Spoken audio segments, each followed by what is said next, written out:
dari kelompok 2 akan mempresentasikan materi mengenai sejarah kekristenan di Nusa Tenggara Timur. Jangan di skip ya.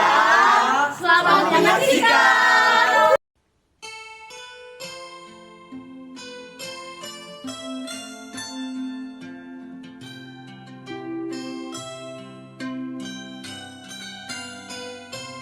Latar belakang masuknya kekristenan di Nusa Tenggara Timur.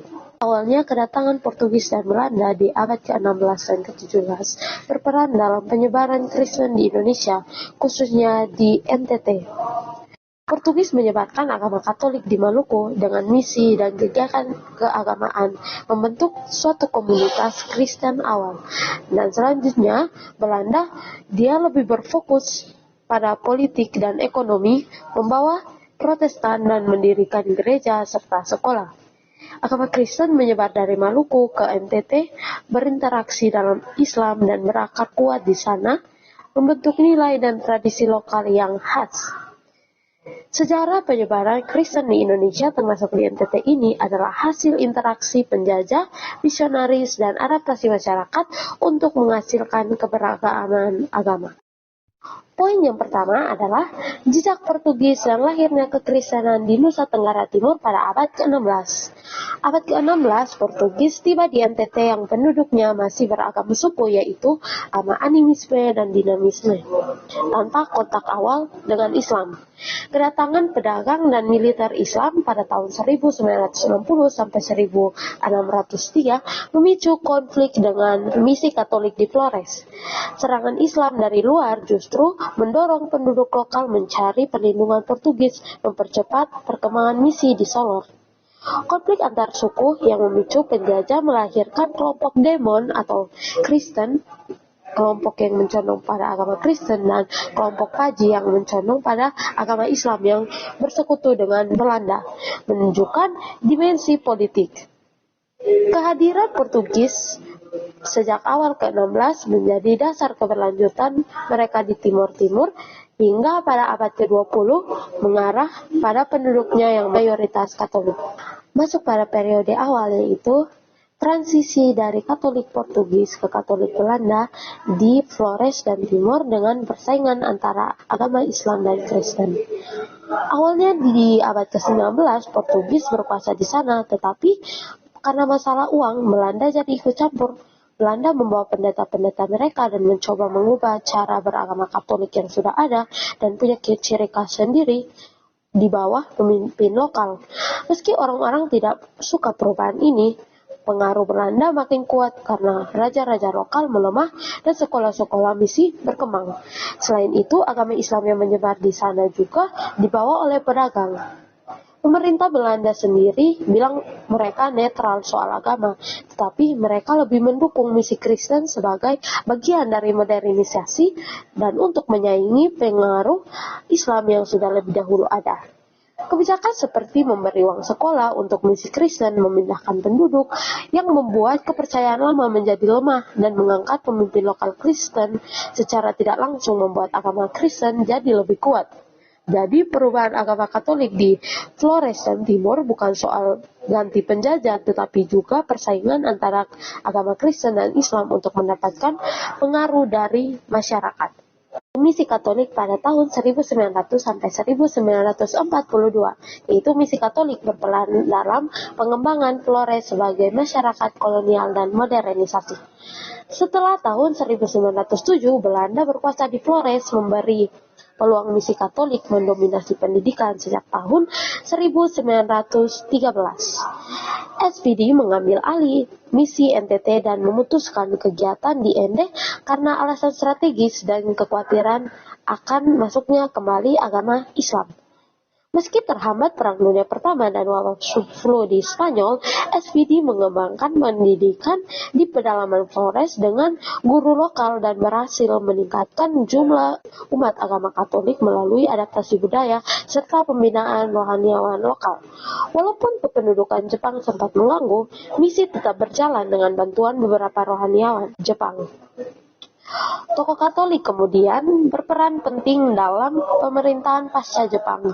Perluasan kolonial Belanda menjadi pendorong utama penguatan misi Katolik di Flores dan Timor oleh SPD, terutama fokus pada pendidikan dan pengembangan sumber daya manusia lokal. Selanjutnya yaitu periode kemerdekaan tahun 1949 sampai 1955. Tersisi lambat menuju kemerdekaan dan demokrasi dengan gereja berperan dalam pembangunan sosial dan ekonomi. Setelah tahun 1957, larangan guru asing mendorong gereja Flores ini mendidik tokoh lokal di luar negeri, dan aturan pada tahun 1978 mempercepat kemandirian rohaniawan serta tenaga awam. Pada tahun 1990, mayoritas rohaniawan adalah orang Indonesia, dan tahun 2000 ada banyak yang berkarya di mancanegara. Gereja Katolik menjadi kekuatan politik penting pasca kemerdekaan, terlibat dalam pembentukan NIT, dan kemudian beradaptasi dengan Soekarno menghasilkan politisi dan organisasi massa Katolik yang kuat. Namun, dominasi politik melalui partai politik memicu polarisasi etnis dan politik yang berkontribusi pada pembantaian 1966, di mana keterlibatan pemuda Katolik dan diamnya sebagian besar pemimpin gereja menunjukkan sikap ambigu. Setelah tahun 1999, muncul seruan pengakuan tragedi menyoroti bahwa kekuatan politik gereja di awal kemerdekaan tidak selalu selaras dengan perlindungan umat saat krisis kemanusiaan. Berikutnya, pada era Orde Baru di tahun 1966 hingga 1998. Pada masa ini, Gereja Katolik di Flores membantu pemerintah dalam membangun negara, terutama di desa-desa lewat sekolah, kesehatan, hingga pada pemberdayaan masyarakat. Hal inilah yang membuat gereja menjadi penting dalam mengubah keadaan sosial ekonomi setempat, yang sejalan dengan keinginan pemerintah pusat soal modernisasi dan ketenangan negara. Namun, kerjasama ini tidak selalu mulus, yang dimana pemerintah Orde Baru tidak menyukai kritik, sehingga ketika gereja ingin berbicara soal hak asasi atau ketidakadilan, sering dianggap sebagai ancaman negara. Di Flores sendiri, meski banyak umat Katolik, masyarakatnya tetap beragam dan punya masalah sendiri. Dan untuk menjaga hubungan dengan umat yang lain, gereja berusaha menjaga kerukunan dengan mengutamakan dialog dan pelayanan yang terbuka untuk semua. Kemudian di tahun 90-an, di sini gereja Katolik semakin fokus dalam membantu masyarakat. Jadi tidak cuma soal urusan ibadat saja, tapi juga soal ekonomi kecil seperti pertanian organik, koperasi, pelatihan kerja, dan pemberdayaan perempuan. Ini menunjukkan bahwa gereja sekarang lebih ke arah membela orang yang susah dan memperjuangkan keadilan. Gereja sering kerjasama dengan pemerintah daerah dan organisasi lain, bahkan yang berbeda agama juga.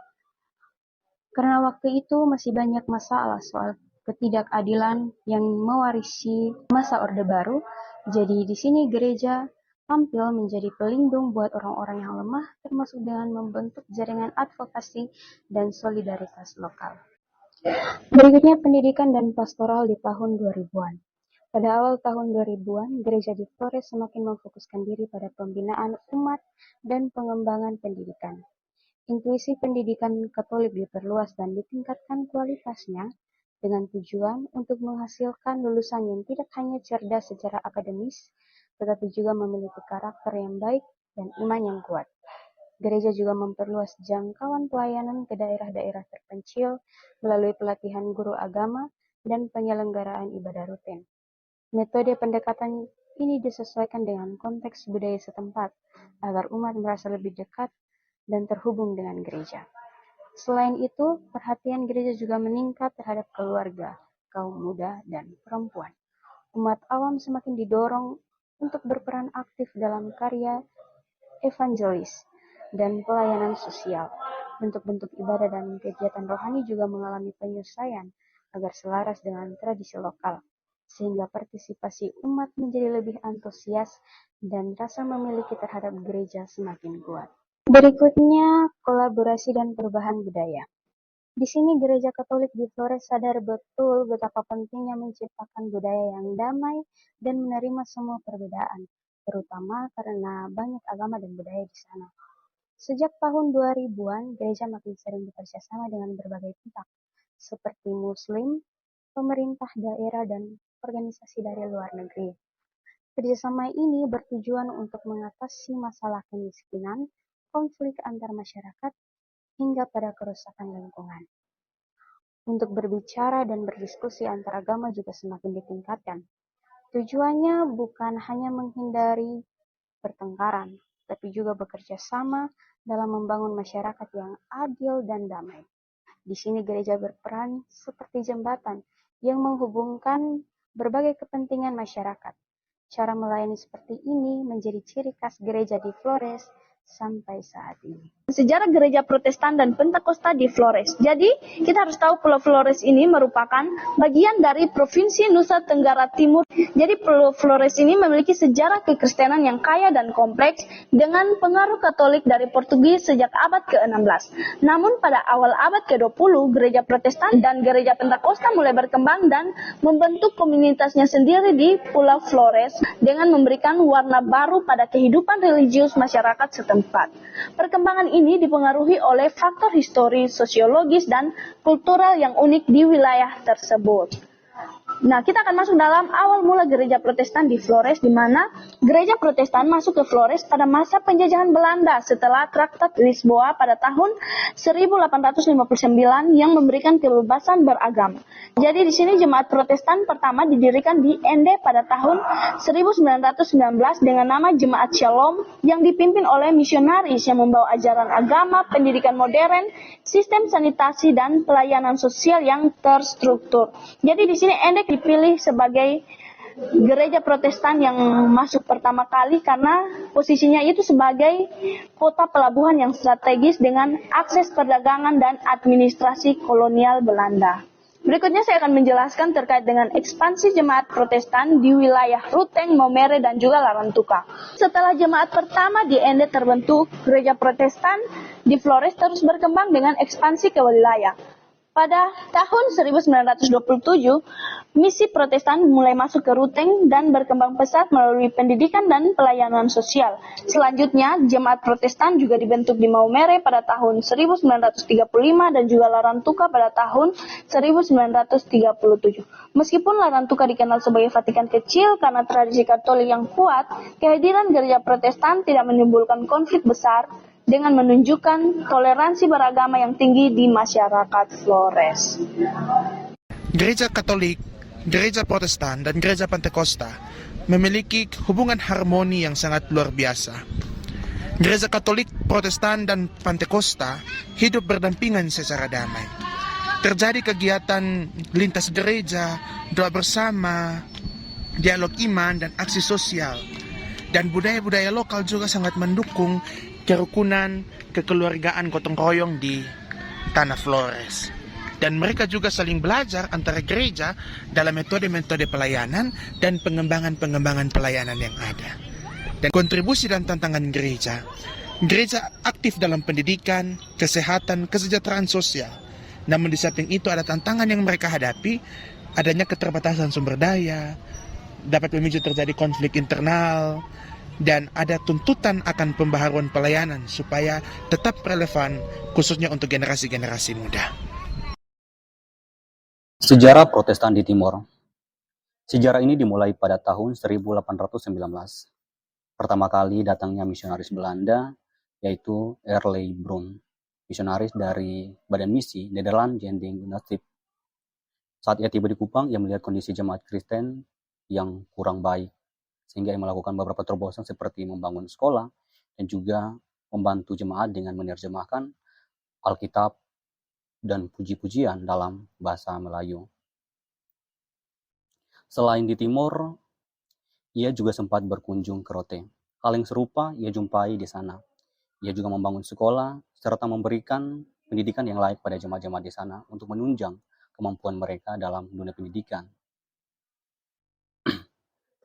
Misi Nederland yang di Timor di Rote berakhir dan diserahkan kepada Badan Insiden atau gereja insiden.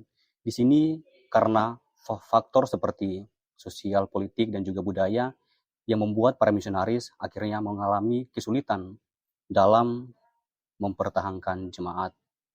Sementara di Sabu dimulai dengan didirikan sekolah pada tahun 1806 oleh Isaac Esser, seorang pejabat kolonial. Pada tahun 1869, banyak jemaat dan penduduk dibaptis oleh pendeta Don Seller. Meskipun di Sabu sendiri sangat signifikan pertumbuhannya, namun pada misionaris juga mengalami hal yang sulit untuk mempertahankan jemaat karena situasi budaya dan juga politik yang sangat mengekang, sehingga hal ini menjadi kesulitan bagi para misionaris. Dan pada tahun 1901, Badan Misi Nederlands Genocide menyerahkan Sabu kepada gereja Indonesian di bawah pemerintahan kolonial. Setelah kemunduran Badan Nederlands, gereja Indonesian sekarang yang memegang pihak penting dalam penyebaran misi di Timor. Badan misi ini dilakukan oleh para mantan misionaris seperti Hejming dan Don Selir. Misi di Rote dan Alor, sejarah berkembangnya itu dimulai pada tahun 1800 hingga 1947. Meskipun badan misi ini sangat baik dalam membimbing jemaat dan juga mengalami pertumbuhan yang sangat signifikan. Namun badan misi ini mengalami sebuah kesulitan yang sangat besar, yaitu dengan tibanya Jepang di Timur pada tahun 1942, di mana para misionaris ditangkap dan gereja-gereja disita. Meskipun mengalami hal yang demikian, namun Injil yang telah ditanamkan oleh para misionaris tetap melekat pada hati jemaat dan tetap teguh dalam pergolakan yang mereka alami. Tepatnya pada 10 Agustus 1943, gereja independen didirikan di Timor Selatan dan dipimpin oleh salah satu Raja Kupang, yaitu N. Nisnoni. Gereja Masehi Injil di Timor, atau yang sering dikenal dengan GEMIT, resmi menjadi gereja otonom pada tanggal 31 Oktober 1947. Menandai tonggak penting dalam sejarah kekristenan di Indonesia, khususnya Nusa Tenggara Timur. Otonomi GEMIT adalah hasil dari dorongan global yang dipicu Konferensi Misi Dunia di Edinburgh pada tahun 1910, yang menekankan pentingnya gereja-gereja lokal mengambil tanggung jawab atas kehidupan dan pelayanan mereka sendiri. Meskipun rencana otonomi ini sempat tertunda karena kekhawatiran Indies-Kirk akan hilangnya keseragaman, serta dampak Perang Dunia Kedua dan pendudukan Jepang, akhirnya pada tahun 1945, proses pembentukan Sinode GEMIT dipercepat oleh kedatangan DSE Orkestra dari Belanda. GEMIT terbentuk sebagai gereja mandiri dengan 6 klasis, yaitu Kupang, Camplong, Alor, Soe, Rote, dan Sabu, serta 3 jemaat mandiri di Kupang, yaitu Ende, Flores, dan Sumba. Pada tahun 1950, GEMIT sepenuhnya mandiri secara keuangan dan kepemimpinan ketika Pendeta JLCH Abineno terpilih sebagai Ketua Sinode pertama dari putra asli Timor. Otonomi GEMIT menjadi simbol kematangan organisasi, gereja lokal, dan berperan penting dalam perjuangan bangsa Indonesia menuju kemerdekaan, serta menjadi anggota aktif Dewan Gereja-Gereja di Indonesia sejak tahun 1948, yang kini dikenal sebagai Persekutuan Gereja-Gereja di Indonesia atau yang sering dikenal dengan PGI. Setelah memperoleh status otonomi pada 31 Oktober 1947, Gereja Masehi Injil di Timur berkembang pesat hingga tahun 2000 dengan fokus pada pelayanan holistik, pendidikan, dan pembangunan masyarakat. Sebagai anggota Dewan Gereja-Gereja di Indonesia sejak tahun 1948, GEMIT memperkuat perannya dalam ekumenisme di bidang pendidikan, Gemit mendirikan berbagai lembaga dari tingkat dasar hingga menengah, mencetak sumber daya manusia yang berkualitas. Dalam pembangunan masyarakat, Gemit aktif menjalankan program pemberdayaan seperti pelatihan keterampilan, penyuluhan kesehatan, dan pengembangan ekonomi produktif yang bertujuan untuk meningkatkan kesejahteraan jemaat dan masyarakat di wilayah pelayanannya. Berikut adalah pemulihan, perluasan, dan konsolidasi dalam Katolik bagian dari Timor. Yang pertama, perluasan. Misionaris pertama ke pedalaman yaitu Jacob Rangivanger pada 1879. Beliau melihat potensi besar penerimaan agama Kristen yang juga diharapkan membawa kesetiaan kepada pemerintah kolonial, dan setelah misionaris menguasai bahasa Tetun, terungkaplah cerita dan mitos lokal yang telah menyerap unsur Kristen. Salah satu temuan menarik adalah himne kuno tentang salib dalam bahasa liturgi Timor yang direkam oleh antropolog Frogle pada tahun 1938. Fenomena ini menunjukkan percampuran agama Kristen dengan tradisi lokal di Timor Tengah, sebuah wilayah yang secara geografis berada di tengah bagian Indonesia yang mayoritas Katolik. Yang berikut konsolidasi. Tahun 1916, Belanda dan Portugis sepakat soal batas wilayah, termasuk daerah Katong Oikusi. Nah, status Neomuti yang kini di bawah Belanda menjadi rebutan antara Protestan dan Katolik. Prefek Noyen membandingkan situasi di Larantuka tahun 1859 dengan Neomuti, di mana pendeta Katolik Belanda berperan menenangkan penduduk saat peralihan kekuasaan. Noyen menulis surat kepada Gubernur Jenderal melalui Residen Kupang. Ia menegaskan bahwa sudah ada banyak umat Katolik di Neomuti dan pelayanan agama rutin tidak bergantung pada pasal yang disebut tersebut. Noyen khawatir situasi persaingan misi akan merugikan kedua belah pihak dan menyatakan orang tua akan menarik anak-anak dari sekolah Protestan karena kuatnya keyakinan Katolik masyarakat Neomuti. Hasilnya, batas misi Katolik dan Protestan berada di tengah populasi berbahasa Dawan, sekitar 20 km barat Neomuti. Bukti peninggalan Katolik lama yang menarik adalah penemuan gua Bitaoni dekat Maubesi yang berisi altar, salib, patung Maria, dan tempat lilin. Ditemukan oleh pendeta Noyen dan Verstrelin. Berikut pemulihan. Raja Insana meminta agar seorang pendeta dikirim untuk mengajarkan agama lebih baik. Kemudian stasiun misi Oilolok dibuka dan gua Bitaoni dijadikan tempat ziarah Santa Maria. Perkembangan Katolik juga dipengaruhi oleh pendatang dari wilayah Portugis karena batas wilayah yang tidak ketat.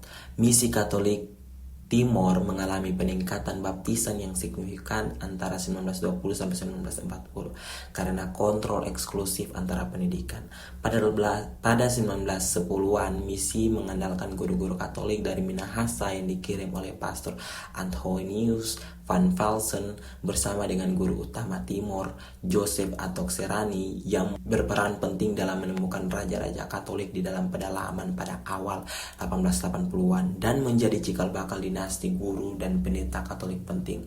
Pada paruh kedua abad ke-20, Keuskupan Antabua seperti di Flores menjadi agama mayoritas dengan posisi kuat di berbagai sektor. Sejarah kekristenan di Pulau Sumba. Sebelum kekristenan masuk secara signifikan di Pulau Sumba, kehidupan sosial di Pulau Sumba itu pada pertengahan abad ke-19 sedang tidak baik-baik saja. Ada banyak masalah seperti perkelahian antar kelompok yang berujung perang, tindak kejahatan seperti perampokan, pencurian sering terjadi, dan bahkan yang paling parah adalah praktik perbudakan serta jual beli manusia yang dilakukan oleh berbagai pihak. Isaac Ezer, ia merupakan seorang pejabat tinggi kolonial Belanda yang menjabat sebagai residen Timor dan juga merupakan seorang Kristen yang taat. Ia sangat prihatin melihat penderitaan masyarakat Sumba pada saat itu. Hingga rasa kasihan dan kepeduliannya mendorongnya untuk bertindak lebih. Isaac Ezer ini juga pernah mengutus anaknya untuk melayani dan menyebarkan agama Kristen di Tanah Jawa. Ini membuktikan bahwa Isaac Ezer merupakan orang yang sangat aktif dalam menyebarkan agama Kristen. Awalnya agama Kristen di Sumba yang dibawa oleh para misionaris yang datang pada saat itu difokuskan untuk melayani komunitas orang Sawo yang ada di Sumba. Akibatnya hanya sedikit sekali dari penduduk asli Sumba yang tertarik menjadi Kristen. Dan itu pun kebanyakan dari kalangan budak. Perjalanan menyebarkan agama Kristen oleh para misionaris di Pulau Sumba merupakan hal yang sangatlah sulit. Pada awalnya, beberapa misionaris sulit diterima oleh masyarakat setempat dikarenakan adanya perbedaan budaya serta bahasa yang signifikan.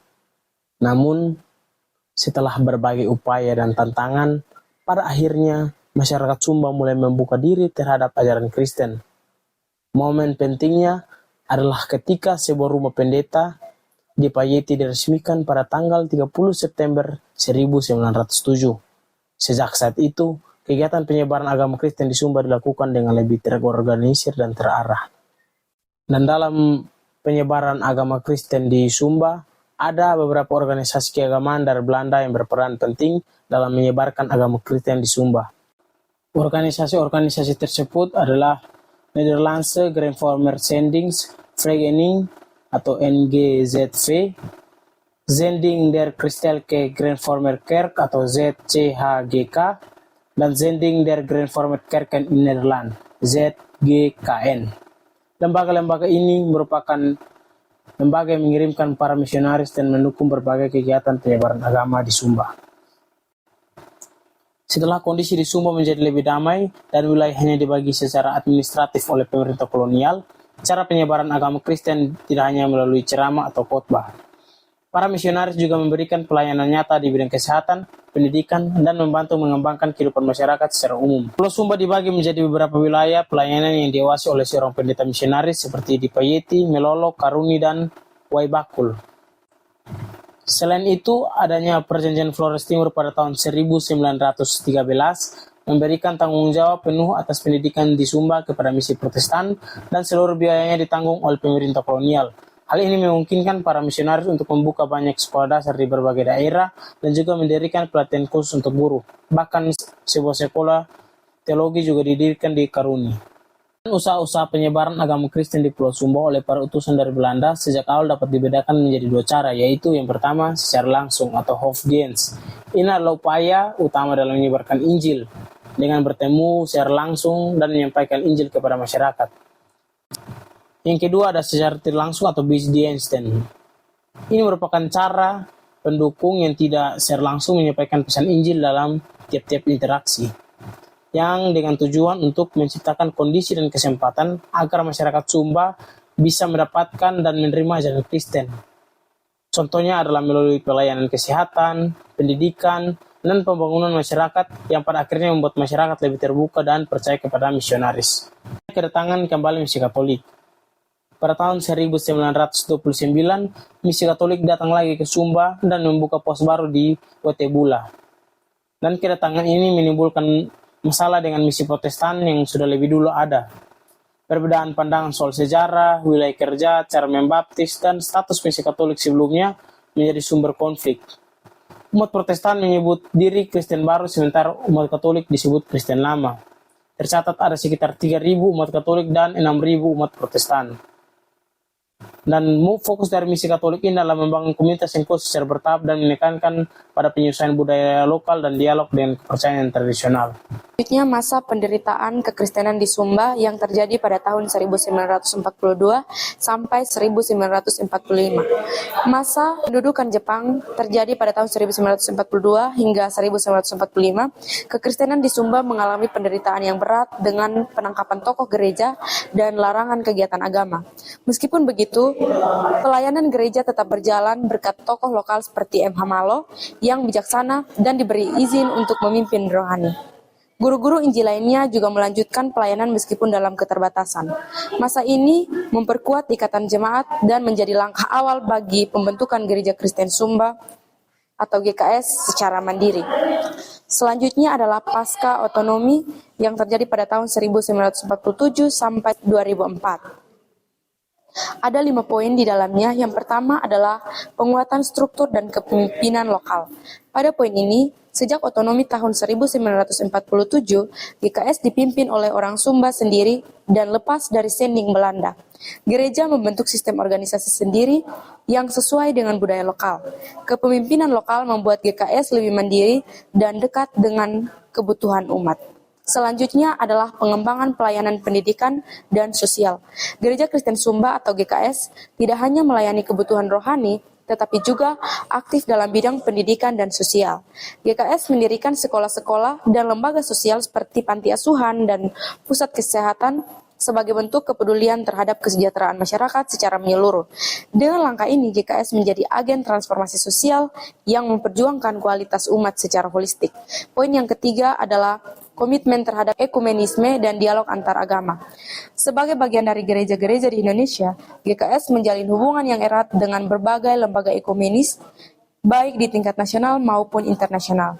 GKS aktif dalam pertemuan konsultasi dan program bersama yang menekankan nilai-nilai perdamaian, keadilan, dan kesaksian bersama di tengah masyarakat majemuk. Yang berikut adalah perkembangan wilayah dan peningkatan jejak nasional. Seiring migrasi umat Sumba ke kota-kota besar, GKS membuka pelayanan untuk jemaat diaspora di luar Sumba. Keberadaan jemaat ini memperluas jangkauan pelayanan dan memperkuat identitas GKS sebagai gereja yang inklusif. GKS tidak hanya berkembang secara lokal, tetapi juga diakui sebagai bagian dari komunitas gereja nasional di Indonesia. Tantangan bagi GKS. GKS menghadapi berbagai tantangan, termasuk mempertahankan identitas di Kristen di tengah masyarakat yang mayoritas memeluk agama tradisional. Yang pertama, ketergantungan pada tenaga dan bantuan dana sending. Selain itu, GKS masih sangat bergantung pada bantuan tenaga dan uang dari pihak luar atau sending. Ketika bantuan ini berkurang, banyak kegiatan gereja menjadi terhambat karena belum banyak anggota gereja lokal yang memiliki kemampuan dan pelatihan yang cukup. Yang kedua, kuatnya adat istiadat Sumba. Adat dan kebiasaan masyarakat Sumba yang kuat juga menjadi tantangan. Beberapa adat ini tidak sesuai dengan ajaran Kristen, sehingga penyebaran agama Kristen menjadi lebih sulit karena dianggap mengganggu budaya setempat. Yang ketiga, adanya agama-agama dan gereja-gereja lain. Keberadaan agama dan gereja lain juga menjadi tantangan tersendiri. Hubungan sosial dan spiritual jemaat dengan kelompok agama lain sering membuat mereka enggan untuk berpindah keyakinan, sehingga pertumbuhan anggota GKS menjadi lambat. Yang ketiga, pengurangan dana dari pemerintah terhadap sarana kesehatan yang ada dan penempatan pejabat pemerintahan yang beragama lain. Masalah lain adalah kurangnya perhatian pemerintahan terhadap fasilitas kesehatan di berbagai wilayah Kristen.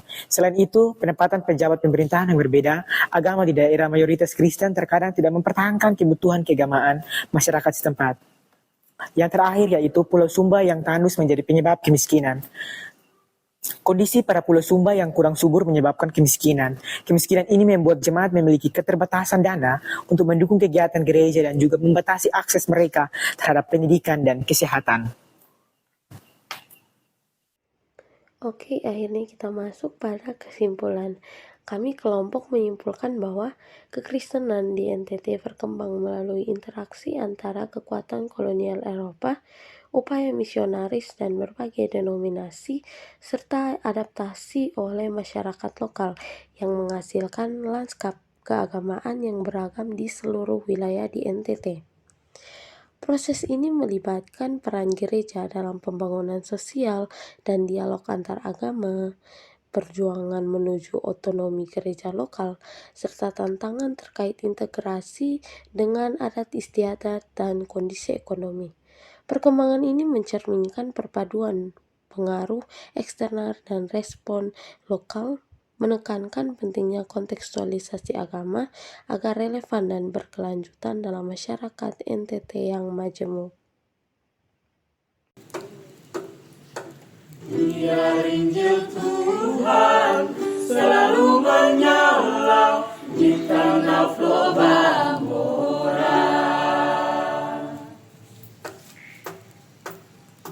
Hei bersaudara, umat Tuhan di Flobamora. Coba batong dengar, mari batong lihat apa yang terjadi dalam dunia ini. Hei bersaudara,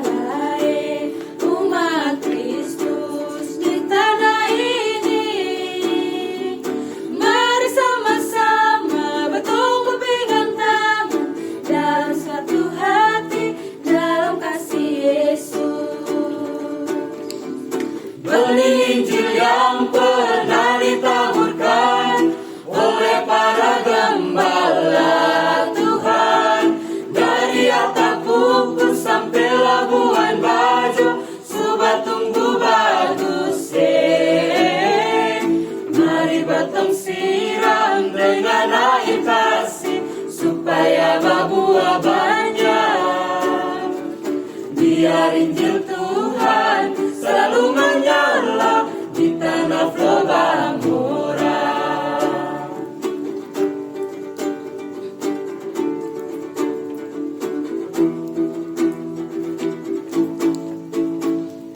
Hei bersaudara, umat Kristus di tanah ini, mari sama-sama bertumbuh pegang tangan dalam satu hati, dalam kasih Yesus. Berinjil yang pernah ditaburkan oleh para gembala Tuhan, dari atap pupus sampai Labuan Bajo, Subah tumbuh bagus. Mari batang siram dengan air kasih supaya berbuah banyak. Biar Injil Tuhan selalu menyala di tanah Flobamora.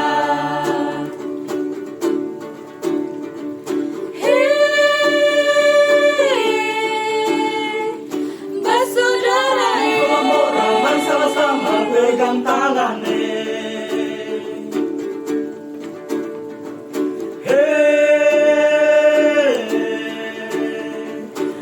saudara, dari Nepupus sampai Labuan Bajo, kantong sirami.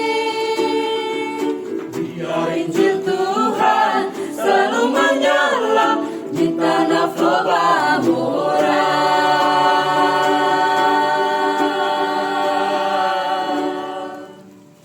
Sekian ketemu video. Terima kasih. Tuhan Yesus memberkati.